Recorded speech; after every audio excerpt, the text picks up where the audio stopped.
بسم اللہ الرحمن الرحیم۔ آپ صلی اللہ علیہ وآلہ وسلم فرما رہے تھے کہ تمام اعمال کا دار و مدار نیت پر ہے اور ہر عمل کا نتیجہ ہر انسان کو اس کی نیت کے مطابق ہی ملے گا۔ بس جس کی ہجرت ترک وطن دولت دنیا حاصل کرنے کے لیے ہو یا کسی عورت سے شادی کے غرض سے ہو، بس اس کی ہجرت اسی ہی چیزوں کے لیے ہوگی جن کے حاصل کرنے کی نیت سے اس نے ہجرت کی ہے۔ ایک شخص حارث بن حشام نامی نے آن حضرت صلی اللہ علیہ وآلہ وسلم سے سوال کیا تھا کہ حضور صلی اللہ علیہ وآلہ وسلم آپ پر وحی کیسے نازل ہوتی ہے؟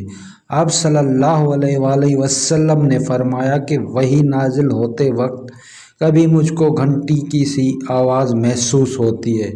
اور وحی کی یہ کیفیت مجھ پر بہت شاق گزرتی ہے۔ جب یہ کیفیت ختم ہوتی ہے تو میرے دل دماغ پر اس فرشتے کے ذریعے نازل شدہ وحی محفوظ ہو جاتی ہے، اور کسی وقت ایسا ہوتا ہے کہ فرشتہ بشکل انسان میرے پاس آتا ہے اور مجھ سے کلام کرتا ہے، بس میں اس کا کہا ہوا یاد رکھ لیتا ہوں۔ حضرت عائشہ رضی اللہ تعالیٰ عنہ کا بیان ہے کہ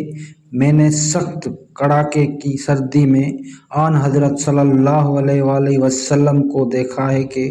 آپ صلی اللہ علیہ وآلہ وسلم پر وحی نازل ہوئی، اور جب اس کا سلسلہ موقوف ہوا تو آپ صلی اللہ علیہ وآلہ وسلم کی پیشانی پسینے سے شرابور تھی۔